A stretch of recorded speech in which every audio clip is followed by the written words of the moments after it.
Hi, welcome to my channel on ADHD and personality. My name is Esther Goldberg.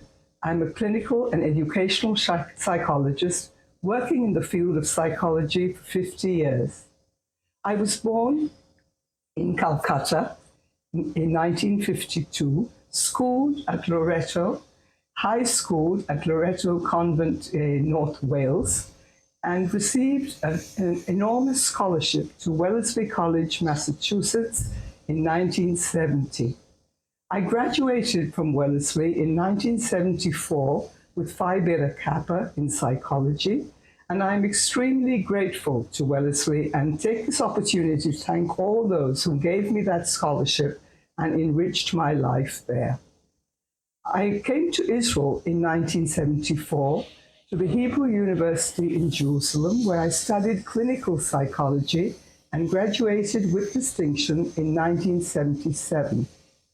An informal diagnosis of ADHD whilst I was working as an intern in a psychiatric hospital changed my life, and I will tell you more about this diagnosis later, but ask you at this point not to be afraid of a diagnosis, and it's never too late.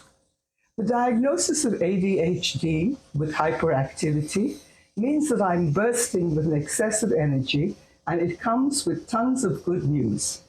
I have devoted my professional life to understanding ADHD and have developed a new approach which is unique and explains varied and complex issues to parents, teachers, partners, and professionals in a simple, illustrative language which will enable you to communicate better and empower people with ADHD.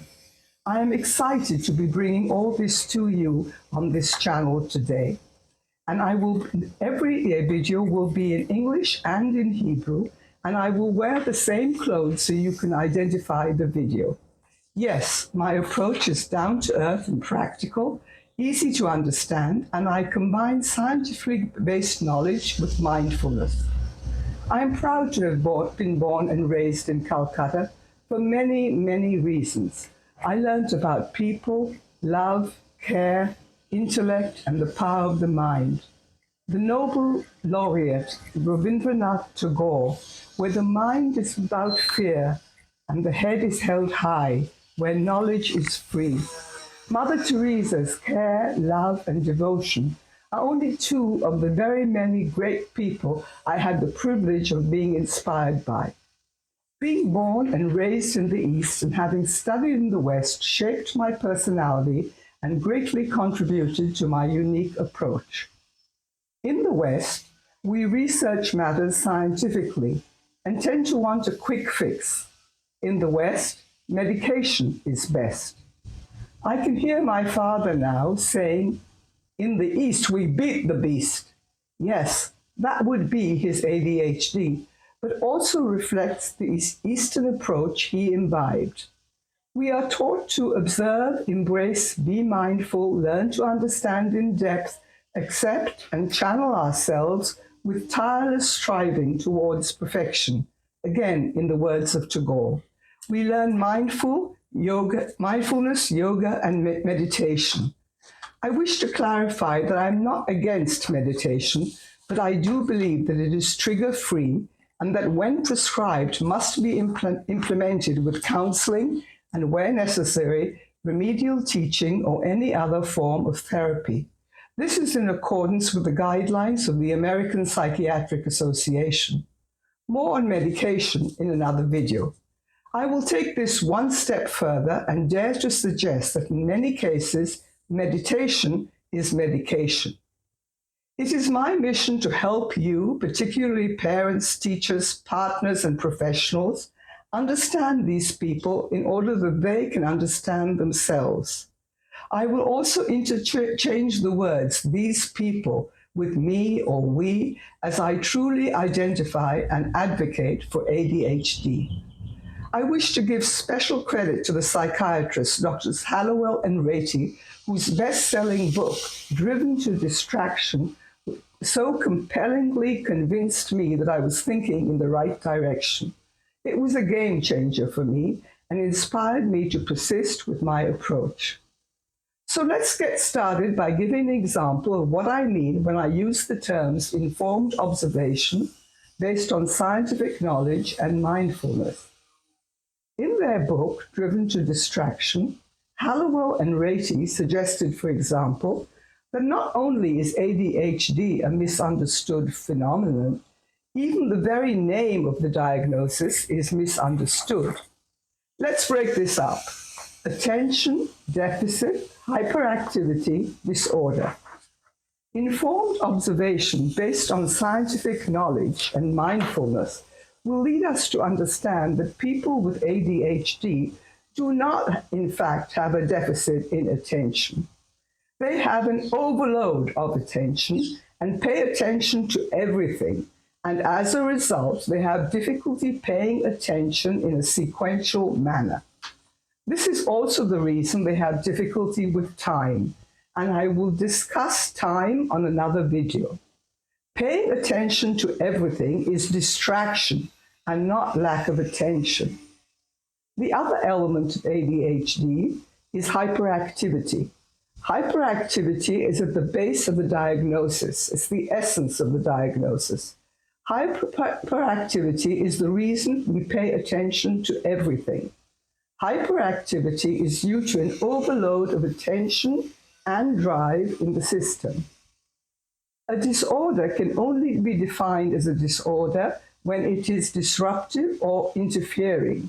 And so they suggested that the word attention in ADHD should be replaced by distraction and hyperactivity by drive. The title of their bestseller is Driven to Distraction.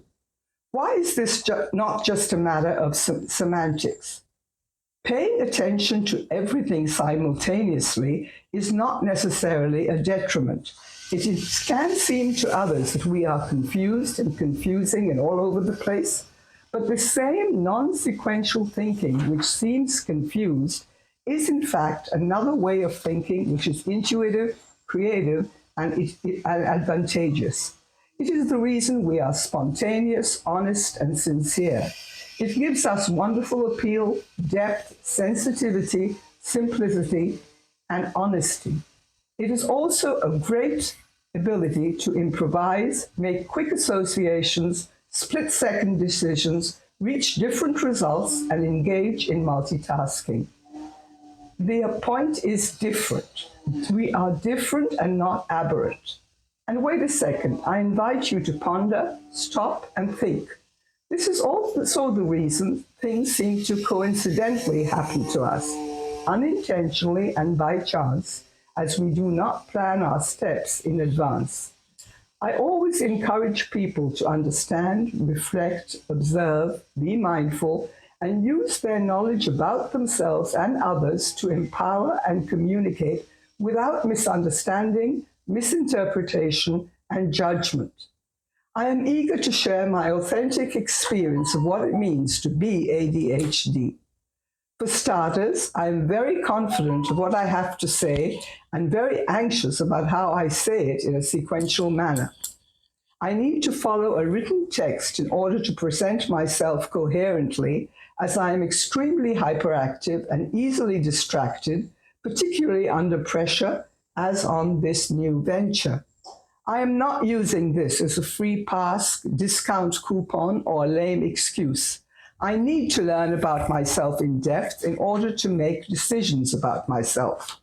Either I submit and quit, or compromise, survive, and thrive. And so I explain myself openly and transparently and encourage you to accept me as I am. Win-win is when we can learn to accept and embrace individual differences. With your encouragement and with time and practice, my skills will improve, and with every inch of success, I will be motivated to continue, and it will get better and better. Hyperactivity is strength, determination, and brings a lot of good things to the table. It can be disquiet and discomfort, but it is an excellent prognosis. I am happy when I see hyperactivity. It is an abundance of energy, leads to being brave, first taking deep dives, then correcting as we go, to wanting to know more, to thinking out of the box, to taking initiative, to leading, and it is an inexhaustible font of dynamic energy which keeps us moving. We once thought of hyperactivity as hyperactivity in the body, physical hyperactivity. Today, we understand that the mind of people with ADHD is also under or overactive, hypo or hyperactive. This is the reason Karen Zaguri-Cohen and I named our book, originally written in Hebrew, My Mind Races.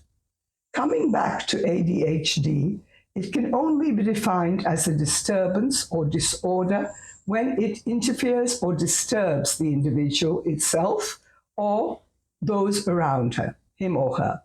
To conclude, the name of the official diagnosis today remains ADHD because of this fundamental understanding that the mind is hyper or hypoactive. There are three different presentations. ADHD inattentive presentation, where the inattention is dominant without the physical hyperactivity. Just to clarify, this is what we once called ADD and distinguished it from ADHD. Today, everything is ADHD, and there are three different presentations. So ADHD inattentive presentation is the first type. ADHD hyperactive presentation, where the hyperactivity, impulsivity, or drive is dominant. And ADHD combined presentation, where both attention and hyperactivity, impulsivity are clearly apparent.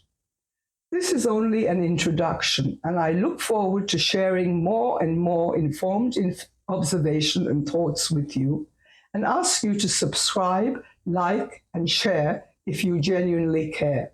We never know who is where and how it can help someone out there. Karen Zaguri-Cohen, a talented, devoted mother who participated in one of my workshops, translated what I was saying into brilliant, sensitive poems. These poems were originally written in Hebrew and jointly published by her and me in a book titled My Mind Races. The entire book, including the 30 poems, was translated into English by Barbara Sutnick. Shared images, which are the basis of this unique language, take shape and come to life in the masterful illustrations of Israel's renowned illustrator, Danny Kerman. I will be sharing these poems and images with you and will be very happy to hear your comments and questions. Today, I will conclude with the poem Gifts.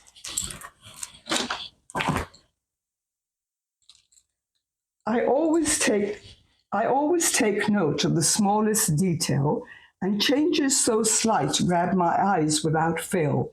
I'm the first to observe my teacher's new skirt or a change in her hairstyle or color of shirt. It is not the fashion I like to inspect. It's just that small details I always detect. I'm the one with the drive that is just like a rocket, or the electric hand mixer plugged into its socket. Nothing can stop me when I start to engage in an exciting challenge or project or page. I can move mountains if that's what I intend, for my energy is boundless, my pep has no end. I get what you're feeling when you have no words. Know you could use a friend before having heard that you've had a hard day and just want to groan. I'll reach out to you so you won't feel alone. Count on me to think up the most daring plan, not afraid to take risks, to imagine, and then, dreaming in color, I come up with a trick that's outside the box and really quite sick. We're the ones who know how to fall and to rise, to take in our stride every irksome surprise, to conquer the world, forge ahead and break free, to face down tough problems and never to flee. With encouraging words from the ones whom we love, we can face every challenge with your help, hand and glove. I hope I have helped you see that children and adults with ADHD want you to see their uniqueness as authentically as possible and accept them in a way that acknowledges their gifts as well as their difficulties.